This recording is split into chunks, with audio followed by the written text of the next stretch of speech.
de la humanidad, así como muchos personajes más en Asia.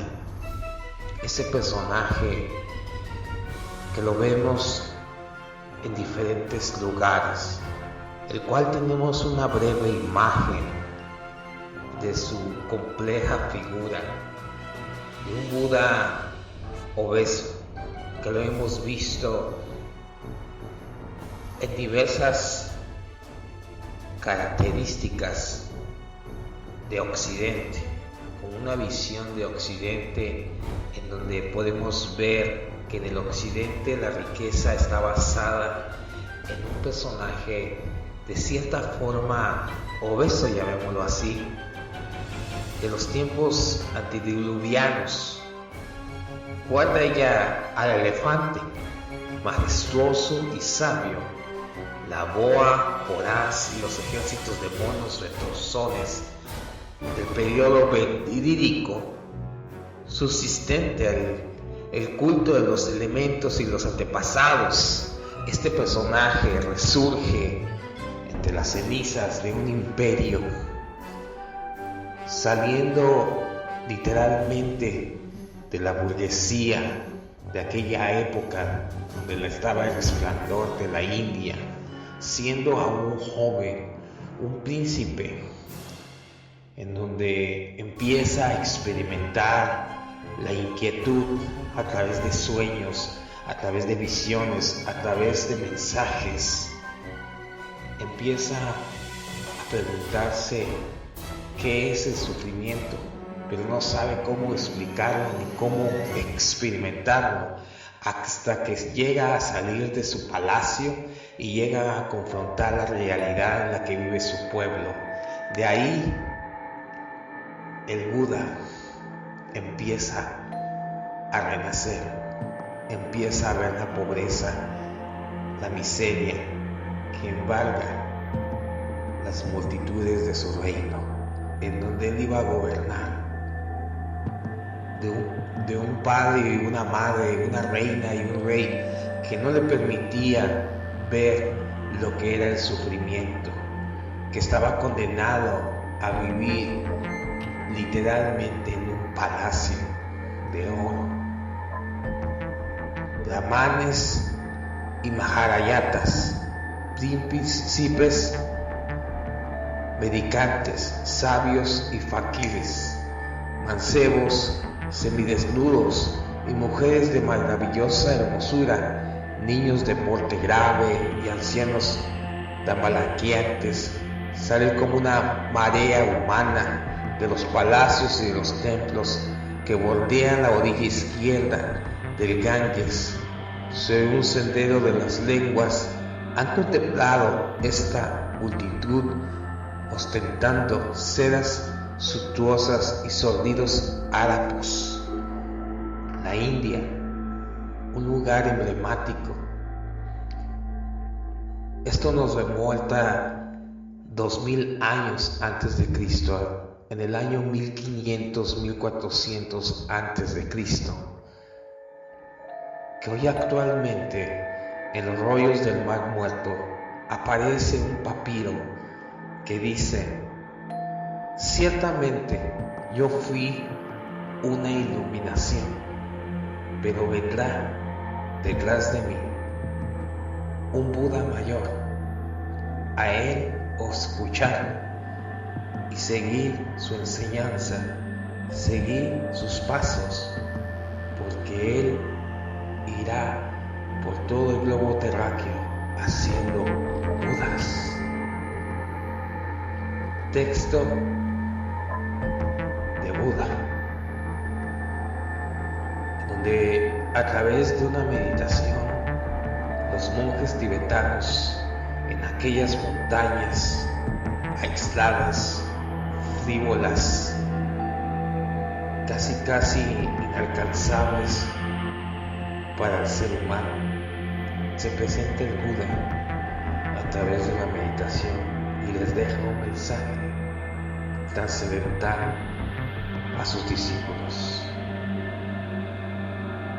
Su trayectoria, su historia, quién fue Buda, que Realmente la imagen de Buda no es la imagen de un personaje obeso y una estatua.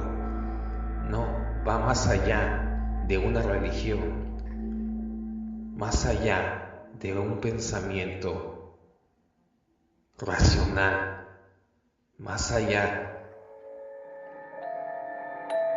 de cualquier cosa menos el esclavismo espiritual y mental. Iremos e iniciaremos el viaje a la historia, a la trascendencia del Buda.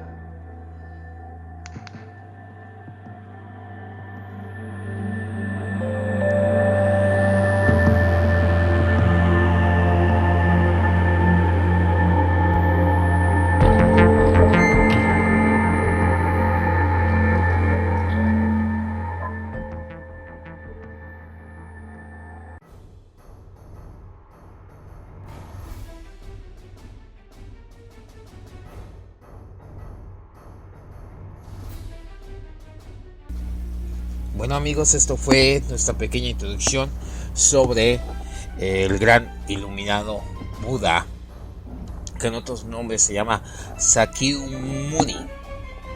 Fecha de nacimiento 563 al 483 antes de Cristo. Fecha de defunción 483 al 400 años antes de Cristo, a los 80 años de edad. Ciudad de Lumbini, capital del reino Sakya, el actual Nepal, o posiblemente en otro lugar. Ciudad de Kushinagar, estado de Uttar Pradesh, India. Estos son unos datos relevantes de nuestro personaje el día de hoy, de este gran iniciado, Siddhartha Gautama, más conocido como Buda Gautama Sakyamuni, o simplemente el Buda. Fue un asceta y sabio en cuyas enseñanzas se fundó el budismo. Nacido en la desaparecida República Sakya, en las estribaciones del Himalaya, enseñó principalmente el noreste de la India, que hasta hoy en la actualidad seguimos hablando de este personaje que sigue a lo largo de la historia, siendo un personaje que de cierta forma pocas veces se habla de él, porque lo vemos como una religión, lo vemos como una religión más, pero en sí el gran Buda o el gran iluminado, que es lo que quiere decir palabra Buda en sánscrito, una lengua muy antigua que hoy en día ya casi no se habla, pero ahí está.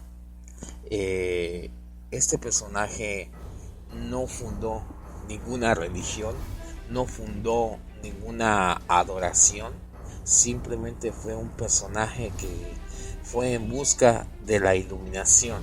A lo largo de los siglos se ha representado la imagen de Buda tantas veces que incluso en Occidente su esfinge resulta tan familiar como cualquier otro objeto artístico.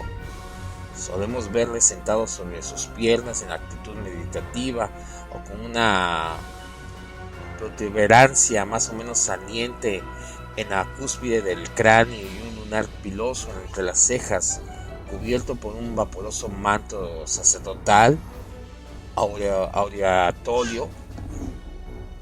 Su rostro por su serenidad y una dulzura extrañables. Hay algo, sin embargo, que sorprende a veces. Para ser una asceta que ha renunciado a los placeres del mundo y que conoce a fondo las miserias humanas, en ciertas presentaciones parece excesivamente bien alimentado y demasiado satisfecho, como lo estábamos viendo en nuestro tema introductorio, que muchas veces tenemos la idea, o se tiene la idea de los que no saben muy bien sobre este personaje, la idea de que es un personaje obeso, que es un personaje de cierta forma sonriente, alegre, ¿sí?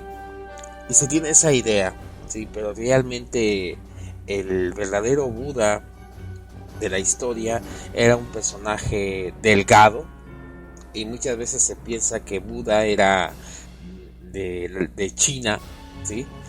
Del sur de China, otros piensan que es de Tailandia y así, ¿verdad? Pero realmente la historia data de que el Buda era de la India.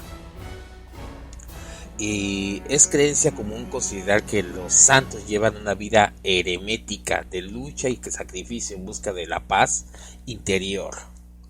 Es siempre sabida esa parte. Así será efectivamente en la India, que Buda conoció unos 500 años antes de Cristo. La idea de la purificación a través del sufrimiento era usual entre hombres ya maduros o ancianos, horrorizados y confusos ante la perseveridad de sus contemporáneos. Con frecuencia abandonaban a sus familias y se refugiaban en las montañas, cubiertos de harapos y con un cuenco de madera como única posición, que usaba para meditar comida, antes de convertirse en Buda, que significa el iluminado. Siddhartha Gautama también practicó estas disciplinas corporales al negar la mente, pero no tardó en comprobar que eran inútiles. Que lo que pasó con nuestro personaje, con Siddhartha Gautama, el Buda, es de que él pensaba que para encontrar la iluminación era a través del sacrificio físico, ¿sí? Ya que miraba a su pueblo de cierta forma sufrir, y su primera impresión fue una mujer que se siente impotente al salvar a su hijo, y desde ahí él comprende lo que es el dolor. Esa imagen le quedó muy grabada en su inconsciente. Regresa a su palacio y desconcertado trata de encontrar la respuesta. Desde ahí empiezan los mensajes del gran Buda, de la iluminación. Este personaje que realmente se transgiversó su mensaje, pero que hoy en día está vigente. Si vamos a esos templos budistas, esos templos majestuosos donde están quemando constantemente incienso y regularmente van asiáticos, ¿verdad? Esa idea de adorar una estatua no era la idea de Buda. No, él no quería ser recordado como un dios o como una religión más. Simplemente su mensaje era un mensaje de iluminación, mensajes que se han transversado a través del tiempo, como lo vemos con Moisés, este personaje que tampoco fundó una religión, simplemente quería la libertad para un pueblo, para el pueblo de Israel, y enseñarles a las próximas generaciones de que había un Dios que lo había creado todo para todos, ¿sí? Un Dios de la unicidad.